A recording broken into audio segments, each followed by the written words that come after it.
dia mbola amin'ny fifaliana trano mafana miaraka amintsika ao anatin'izao fotoana fohy izay andraisantsika indray ny tenin'Andriamanitra izao mba ho fampahirezana sy ho toro-lalana ho antsika. Vavakisika Jehovahandriamanitra iray eo dia mbola misaotra anao mandrakariva izahay no ny fahasoavana sy ny famondrom-pony lehibe ka mbola ahafahana indray mandre ny teninao manoloana ny ady izay hatrehana manerana n'izao tontolo izao izay atahorana isy fiantraikany amin'ny firenena rehetra. Tokosy izay fa Andriamanitra mitsinjo ny vahoakanao ianao ary Andriamanitra mamindra fo mba tsy hatratra ty amin'ny firenena ety ny ady saritaka fa mba fiadananao no anjaka dia ny teninao Tompo hiasa mahery dia anatinay tsy raha re avy mba tonganay io vaofoka hiverina tanteraka ao aminao. Misaotra indrindra ray amin'ny anaranao Jesosy, amen. Faly miarabantsika amin'ny anaran'i Jesosy manonona ny fahasoavana sy ny fiadanan'ny Tompo amintsika mandrakariva.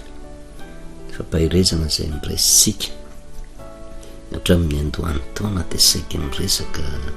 adiny zanak'Israely amin'ny firenen-kafa mandrakariva ary tsy tonga ho azy izany fa mampatsiaro antsika ny teny izay noraisina tamin'ny voany tomboka ny taona izay hanorenantsika ny fo mampanahintsika mba hiatrika ny zavatsarotra ety amin'ity izao tontolo izao ety ary araka ny nambara tamintsika hoe teny faneva izay Andriamanitra no manome izany mba hatsapan'ny olona hoe tsisy takona fenina amin'Andriamanitra ny toe-javatra mitranga rehetrarehetra fa saingy manerina n'izao tontolo izao dia tafalatsaka ao anatin'ny fahakiviana ny olona mitady fandriam-pahalemana kanefa mifanohitra amin'izay ny zavatra mitranga tady fiadanana kanefa tohatra mikorotana no hita ary na dia eto amin'ny firenentsika ary dia eto isika ny toe-javatra mitranga tamin'ity taona tsy jerintsika ny taona lasa fa mbola ao anatin'ny ady mangotraka tady lalàna hivoahana mandrakariva kanefa natrehan'izany rehetrarehetra izany tohatra ny misy sakatsaka ny teny izay noraisitsika tsy tonga ho azy fa teny fampahirezana, teny fampanantenana ho an'ny olona ao anatin'ny fahasahiranana ao anatin'ny ady tanteraka ary izay manam-pirofo fa io Andriamanitra io tsy mba miala izy fa eo foana ary mitsinjo ny olona ary miandro ny olona mba hiverina aminy mba fahany miditra an-tsehatra. Exodosy 4:9 mampatsiaro kely an'izany tsika. Izao no voasoratra hoe oroa Jehova tamin'ny Mosesy ankehitriny hitanao izay ataoko amin'ny Farao fa ny tanako mahery no andefasany azy ary ny tanako mahery no androany azy na amin'ny taniny teny avy amin'ny Jehova io zany nomena ny Mosesy, nomena n'izay mpitarika rehetrarehetra fa tsy mipitarika rehetrarehetra akory no afaka andray izany fa mipitarika matahotra an' Jehova, mipitarika vonona iaino an' Jehova finona tokoa ny zavatra mitranga. Dia raha mamerina kely tsika hoe tao amin'ny tany Egipta tena mitondra fahoriana ny zanak'Israely manoloana ny firenen-kafa izay nangeja azy kanefa rehefa nitaraina ny zanak'Israely dia namaly vavaka Andriamanitra nanendry amin'ny Mosesy izy ary io no ataon'Andriamanitra fitaovana mba hamoaka ny zanak'Israely hivoaka tao amin'ny tany Egipta ary teo no fitombohan'ny fanafahana nataon'Andriamanitra tamin'ny zanak'Israely. Inona tokoa ny zavatra mitranga tamin'izany vanim-potoana izany? Ny rahan'i Jehova Mosesy tamin'izany vanim-potoana izany mba kao amin'ny Farao mba handefa ny zanak'Israely mba hanompo azy fa nivaly tenin'ny Farao eo amin'ny 12 fa hoy Farao fiza moa Jehova no ekeko teny handefazako ny Israely tsy fantatra izay Jehova ka tsy alefako Israely. Andriamanitra nanome baiko Mosesy tao anatin'ny hafanampo Mosesy nanantona ny Farao nanantena fa ho alefan'ny Farao ary mieritreritra Mosesy hoe anaiky satria ny Andriamanitra no miteny tsy nirarahin'ny Farao zany izy Jehova ozy no ekeko teny satria tsy manana ny Jehova Andriamanina izy ary mieritreritra araka ny resantsika hoe tena tsy Jehova no Andriamanina fa manana ny Andriamanikafa sy hivavahana izy de eritreritra izy hoe tsy hanana fahefana amin'ny Andriamanitra. Diso hevitra ny olona eo anatrehan'izay ary zay no mahatonga mananatra atsika. Asa mba miady hevitra amin'io resaka finoana io, fa rehefa Andriamanitra ny vavahanao de matoki fotsiny, fa tsy ilaina akory miady hevitra man'olona manoloana an'izany, satria azo antoka tanteraka fa ny Andriamanitra ivavahantsika, Andriamanitra tsy mbo manary, ary Andriamanitra ny firenena rehetra, Andriamanitra ny mino ary Andriamanitra ny tsy mino koa. Dikan'izay manana fahefana ny olona rehetra. Ohatra ny kivikivy Mosesy, kanefa tamin'ny vanim-potoana io efa nanome toky koa ny zanak'Israely Mosesy hoe Jehova ny naniraka hitondra anareo hivoaka amin'ny tanàna mahery sandrina injitra. Nahazo aina koa ny zanak'Israely ho afaka mifampahoriana. Fa nohatra an'izay ny zavatra mitranga, tezitra tamin'ny Mosesy sy ny zanak'Israely hoe ianao mandainga. Ary teo anatrehan'izay raha raisitsika ny toko 5 amin'ny Exodosy, mamerina kely tsika, ary hitan'ny mpifehy ny zanak'Israely fa efa azon-doza izy no nanaovany hoe tsy henanareo ny isan'ny birikinareo amin'ny anjara fanompony isan'andro. Ary izy ireo de niona tamin'ny Mosesy sy Arona zay nijanona ny andry azy raha avy any amin'ny Farao izy, de ho izy tamin'izy roa lahy: Jehova ny hijery sy hitsara anareo satria efa nataonareo mangidy hoditra eo anatrehan'ny Farao sy eo anatrehan'ny mpanompony Izay ka nasianareo sabatra eo an-tanany amin'ny nonanay. Vokatra zay tsy tandro Mosesy tsony zay azo ataoko, nampanantena fanafahana kanefa vao maika fahoriana ny anjady. Ary tolaka zany ange ny zavatra mitranga. Inona no mahatonga ny ady manerina n'izao tontolo izao? Te ho afaka, te hiadana, fa saingy rano valiny. Na de eto amin'ny firenetsika ihany keo raha de zay keo firifiry moa ny mitsangana mampanantena, na ny olona tsy mino an'Andriamanitra, na ny olona matoky an'Andriamanitra mampanantena zavatra tsara. Fa inona ny vokany? Sa ilaza ve tsika hoe tena misy filaminana? Fa ao anatin'ny ady tsika. Matetika moa ny olona rehefa hoe te hivoatra ao amin'ny fampandrosoana de miferitra ny olona de hoe androany de tonga de mandroso. Fa misy zavatra tsy maintsy heretanao, misy fitirizanao, misy tena fihavananao, misy fitiavanao, misy firaisapo sy firaisan-tsainao, fa tsy ao anatin'ny ady mihitsy nafahana mandroso. Ary misy zavatra andrasan'Andriamanitra nefa eo anatrehan'izany rehetrarehetra zany. De tahaka ny zanak'Israely teto, lasa tafotoana tamin'ireo Mosesy izy, lasa ohatra ny tsy nanana fahefana tamin'ny tsony ireo Mosesy, ary tsy natoky an'Andriamanitra izy satria ny androany no hitany. De nahandrehan'izay ry Mosesy, zay no natonga ny Mosesy miverina tamin'i Jehova, nyresaka tamin'i Jehova. Ary zay le mpanompon'Andriamanitra mandrakariva hoe maka hevitra amin'Andriamanitra. 2:20-7 ary Mosesy ozy niverina ho any amin'i Jehova ka nanao hoe tompo, nahoana no natonga loza amin'ity fireneny ty ianao? Nahoana reno naniraka ianao? Fatrizay nakanesako tao amin'ny Farao mba hiteny amin'ny anaranao zay de nahatonga loza tamin'ity fireneny ty izy nefa tsy namonjy ny ronao akory ianao. Zany hoe na Mosesy raha nilaza ny fahankeviny sy ny fahaverezan-kevitra teo anatrehan'i Jehova, tena fieritreretan'ny Mosesy raha dika amin'ny teny tsotra hoe tena fitahanao Jehova, ny rahanao fotsiny ako zao mahita loza am'le olona nefa ianao tsy miditra nitsehatra mba namonjy azy. Kanefa Jehova tsy niteny taminy hoe androany ianao no afaka, androany ianao tafavoaka, fa teny fikasana fotsiny hoe tanaka mahery sandrina injitra nitondrako anareo mivoaka avao. Ary ny teniny ary hoe ankehitriny de hitanao zay ataoko amin'ny Farao, fa ny tanako mahery no andefasany azy ary ny tanako mahery no androany azy taminao. Zany hoe misy drafitr'Andriamanitra mipetrapetraka eo, tsy ho an'ny zanak'Israely fotsiny fa ho an'ny reto firenena mangeja azy ireo, ampafantatra azy izy aloha, ataoko fantatra reto Egyptiany reto fa za rery ny Jehova, za rery n'Andriamanitra. Kanefa anome toky koa ny zanak'Israely izy hoe za no Andriamanitra, tsy mba mandainga fa zay nolazain'ny molotra tsy maintsy ho tanterahako. Fa misy fitaizana ny zanak'Israely eo, fa etsy an-daniny koa rehefa tsy miaino ro Farao de misy famaizana ataony Jehova eo tsy tafavoaka ny zanak'Israely ka raha tsy tafavoaka ny zanak'Israely tsy midiky zany hoe nylefaka Jehova Andriamanitry ny Israely teo anatrehany Andriamanitry ny Egyptianina fa manany programany eo Andriamanitra eo taorinan'izay ary mbola nirahana ihany i Mosesy akany amin'ny Farao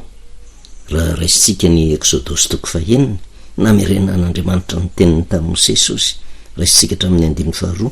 ary Andriamanitra ny teny tamin'ny Mosesy ka nanao izany Jehova ozy ary tamin'ny anarako hoe Andriamanitra tsy toy nosehoko tamin'ny Abrahama sy Isaka ary Jakoba fa ny anarako hoe Jehova ozy tsy mba nahafantarany ahy naoroko tamin'ny ko ny fanekeko anomezako azy ny tany Kanana de ny tany fivahiniana zay efa nivahininy ary ko izao efa nandreny fitaraina ny zanak'Israely zay ampanompon'ny Egyptianina ka de jaroko ny fanekena zany hoe teny fampanantenana napetraka tamin'ny Mosesy ampitaina amin'ny zanak'Israely io efa io foana ange no teny zay niorenany Abrahama sy Isaka ary Jakoba nampanantenana ny taranaka faramandimby fa sainga adino ny zanak'Israely tatio arina de natonga ny famaizana sy natonga ny fangejana tao amin'ny tany Egipta de niandro fotsiny Jehova hoe rehefa miverina amiko de ho tsarovany indray ny fanekena de naveriny tamin'ny Mosesy zany 9 kolazao amin'ny zanak'Israely hoe zao ny Jehova ary hitondra anareo ivoaka ho afaka amin'ny fanompona mafy ampanaoviny Egyptianina anareo ka nafaka anareo amin'ny fanompona azy ary ny sandry entsitra sy fitsarana lehibe no amonjehako anareo de alaiko ahy ianareo oloko ary ho Andriamanitrareo ka de ho fantatrareo fa zany ho Jehova Andriamanitrareo izy zay mitondra anareo mivoaka ho afaka amin'ny fanompona mafy ampanaoviny Egyptianina anareo ary zaho ampiditra anareo any amin'ny tany zay nananganako tany nanomenany Abrahama, Isaka ary Jakoba de omeko olovanareo izany zany Jehova ohatra ny tena te ametoky any Mosesy Jehova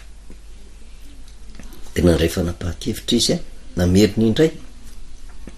fa tsy mandainga izy fa mitazona ny fanekeny mandrakariva ary atao mitonga ao amin'ny tany Kanana izy arak'izay fa nolazainy fa tsy nametra fotoana Jehova milaza fotsiny izy ny fikasana tsy anjaran'ny olona no mibaiko an'Andriamanitra fa Andriamanitra mahafantatra zay mahasoa fa nanome fotsiny izy ny teny fikasana ary zay koa no tokony toko atsika nenenina zavatra mitranga anevon'izao tontolo zao nenenina zavatra mitranga eo amin'ny firenena nenenina zavatra mitranga eo amin'ny fiainatsika na amin'ny fiangonana na anatin'ny fianakaviana tsy mandainga io Jehova io anafaka izy fa tsy sika no maritra hoe rovina ary tsy sika no andeha hijery hoe zao no tokony atao mba atonga ho afaka fa velo fotsiny Andriamanitra hiasa mangeny manana faharetana ny olon'Andriamanitra nenenina teo zavatra mitranga ary teo anatrehan'izay zavatra baiko nomeny Jehova de nasainy nanambara tamin'ny zanak'Israely izy eo amin'ny 9 kolazao amin'ny zanak'Israely hoe de iny teny zay novakitsika iny 7 ary Mosesy ozy nilaza zany tamin'ny Israely ny fizy tsy niaina ao Mosesy noho ny fahoriam-panahy sy ny fanompona mafy vo maika nanamafy fony zanak'Israely efa fanoroany ty efa nitarainy Mosesy de nomena tokony io le teny fanevantsika Exodus 4:1 de tao anatin'izay fahoriam-panahy zay mbola namery teny any Andriamanitra andany ianao miverina amin'ny zanak'Israely de lazao fa tena toko tongany amin'ny tany Kanana izy ho afaka ary ianareo oloko ary zaho Andriamanitrareo de nampatsiaro fa tsy taminareo rery ange nefa nametrahako an'izany teny fanekeny zany fa tamin'ny Abrahama sy Isaka ary Jakoba tamin'ny razanareo zany hoe teny fikasana ho antaranaka faramandimby kanefa de mbola ho hitatsika moa ny fitohan'ny lesona fa misy antony io Exodus 4:1 tsy mitsahatra io fa tsy tonga eo amin'ny fanafahana eo amin'ny fangejan'ny firenen'ny Egyptianina Jehova ary totro atsika zany hoe tena miasa Andriamanitra ary ny tanjona kendren'Andriamanitra voalohany indrindra de ampahafantatra ireny olona hoe izy no Jehova ary rehefa mivanim-potoana mahatsapa an'izay ny olona ka tafaverina aminy de miditra an-tsehatra izy manafaka ny olona eo ambanin'ny vahoan'ny firenena zay mangeja azy fa raha mbola tsy miverina amin'Andriamanitra ny olona de zavatra mitranga tsy afabela eo anatrehanyzay rehetrarehetra lasa Mosesy ny teny tamin'ny zanak'Israely finona ny valiny ary Mosesy ny laza izany ozy tamin'ny zanak'Israely a nefa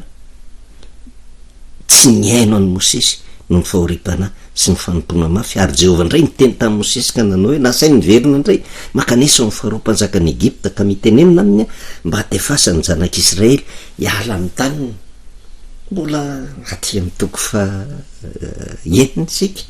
mbola tsy volivolo ny iainga zany ny zanak'Israely fa nampahafantarina fotsiny ny fiteny fikasan'i Jehovah zay niresantsika hoe tsy hoe raha vao miteny de eo de tanteraka fa misy zavatra be dehibe tsy maintsy ho atrehany de inona ny zavatra mitranga mbola kivy ihany Mosesy teo ny 120 ary Mosesy ny teny teo anatrehany Jehovah sy ka nanao indro ny zanak'Israely ary tsy nihaino ka ahoana moa ny hainony Farao fa zao tsy voavoramolotra hatra ny kivy ihany Mosesy reto ary olona ny fidinao nanambarako ny sitraponao tena tsy mahatoky ny teny zay niteneniko zany fe mbola alefanao any amin'ny Farao indray reto raha tsy mainaoko Farao ve de iaino za fa nandeha tany fa valy teny de hoe tsy fantatra akory zay Jehovah 117 ary Jehovah niteny tamin'ny Mosesy sy Arona ka nanome teny azy hoentiny any amin'ny zanak'Israely so amin'ny Farao mpanjakan'ny Egypta mba hitondra ny zanak'Israely ivoaka avy any amin'ny tany Egypta tahaka ny teny Jehovah hoe za mifampiloha am'zany ianao Mosesy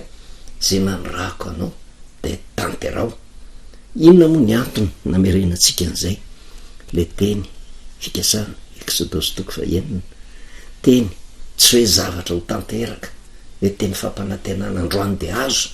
fa teny fampahirizana fampiononana ary teny napetraka ho an'ny olona ao anatin'ny ady mba hampahirizana ny olona hoe mitsinjo ny vahoaka ao anatin'ny ady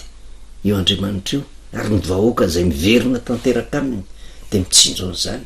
ary io tsy miankina am'izay mitarika tsy miankina amin'ny mpitondra tsy miankina amin'ny fahefana mangeja tsy miankina na amin'iza na amin'izy fa fahefany Jehovah Andriamanitra no miditra antsehatra manafaka ny firenena rehefa ny vahoaka ray manontolo ny ray mitaraina eo anatrehany Jehovah ary zay no nanaovana hafatra tamintsika tsy resaka hoe tena fitaritana ny olona andeha tsy anaiky ny fitondrana zay misy akory fa antso hatramin'ny mpitondra hatramin'ny vahoaka madinika andeha rere olona iverina amin'i Jehovah fa tsy efa lesonao atsika ve ny toe-javatra mitranga amin'izao vanim-potoana zao tsy eto amin'ny firenentsika ihany fa miady manerina nyty zao tontolo zao io nge nisy foana miady hatramin'izay ary tsy ho tapitra io mandra-piavin'ny Kristy eny amin'ny raha an-lanitra kanefa tsy tokony ho ampitahorina ny am'izay mety ho vokatra zany tsika fa inona ny zavatra andrasan'Andriamanitra amintsika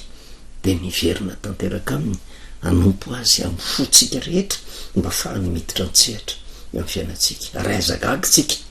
raha toka raisiny zany teny zany de niditra tamin'ireny teny fampahirezany de saika ady ny fanaovan'ny zanak'Israely tamin'ny firenen-kafa tany amin'ny mpanjaka faharoa toko fahenina toko fahafito zay nanomboantsika eny Israely zay nataony i Beni-Hadada sy ny miaramila ny fahirana mafy ny zavatra mianjaka tamin'ny zanak'Israely tao anatin'izany mafy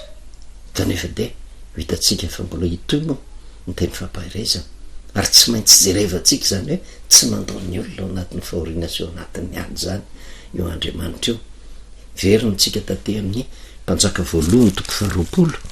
de taony njanonantsika tamin'ny farany nisy any Ahaba zay hitatsika ihany ko fa mbola ady ny fanaovana tamin'ny firenen-kafa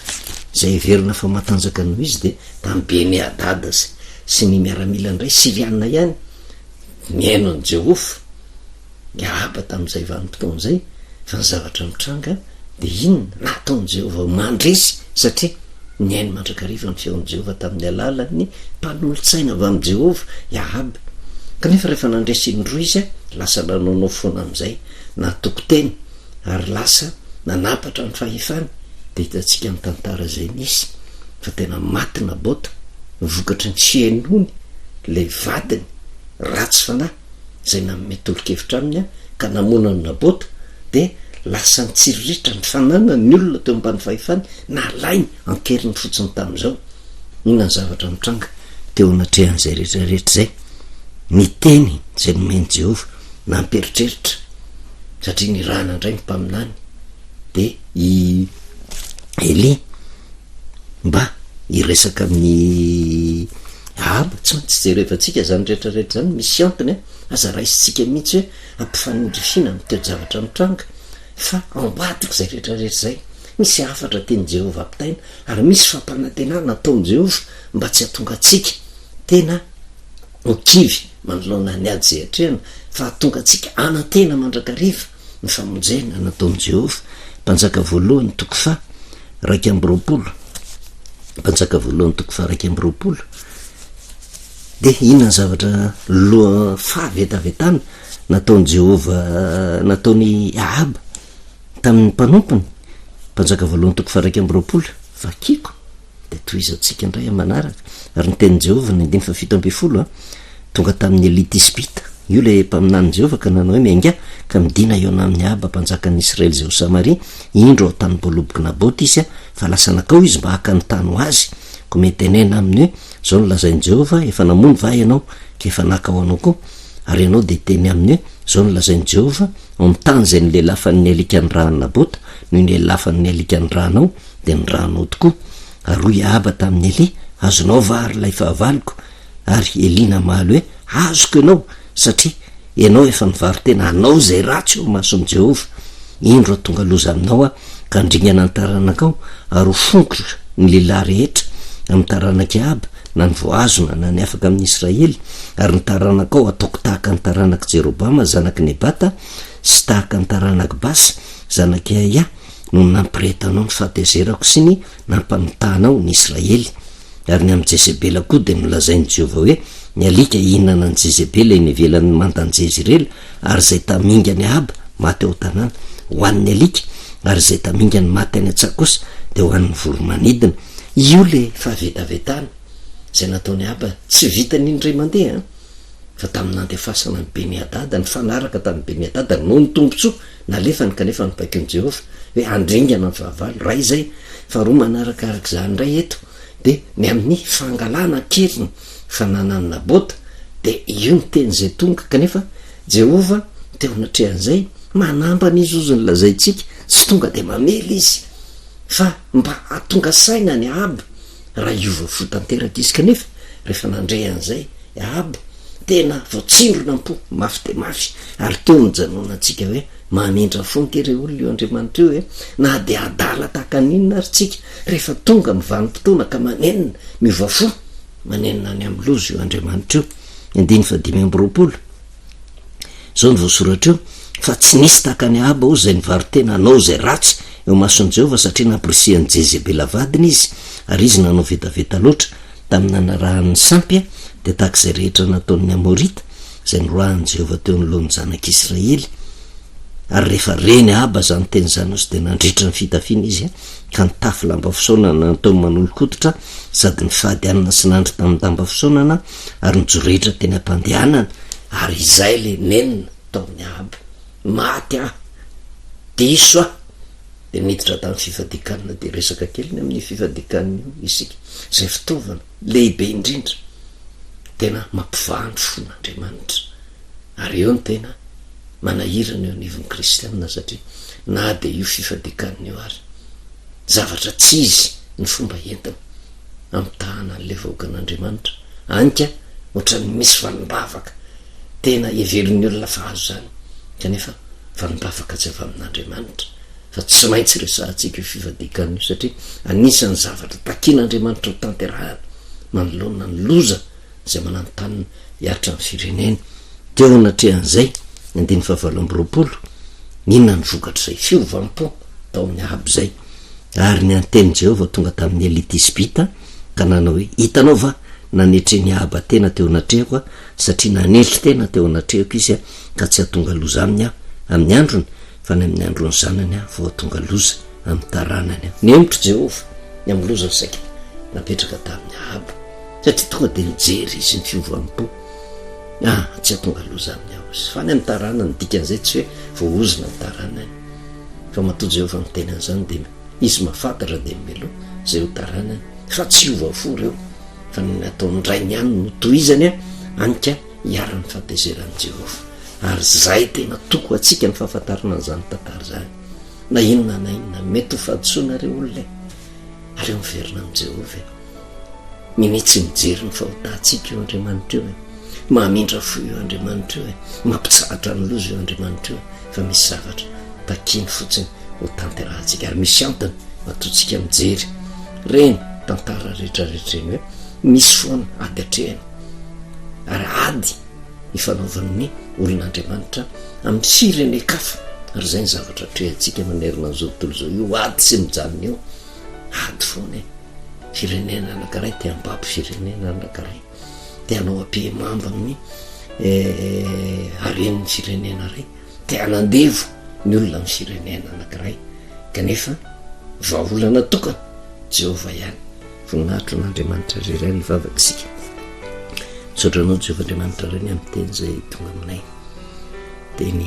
feno fitiavana mampibaribary ny toe-javatra misy amin'izao vanim-potoana zao sy ny vahaolana asetrinao kanefa no Andriamanitra tsy mba manery fa miandry fotsiny fanetreteny ny tsiraray avy tahaka an'izay nataony Ahaba teto de tena nitsorehetra teny am-pantehana ny fahadianana niosina avenina tafilamba fisaonana teo natrehan'izay tsy najery azy natao fa namindra vo de toraka zany keo ny fanahinao masina hiaso anatin'ny favoaka mba tonga ny tsiraray avy anenina amin'ny raha tsy vitany sy hiverina tanteraka anao mba fahana miditra ntsehatra amin'ny fanavotana anay dia misaotra indrindra ray ny anaranao Jesosy amen. Manao velomantsika amin'ny anaran'i Jesosy manao ny fahasoavana sy ny fiadanan'ny Tompo ampitsika mandrakariva.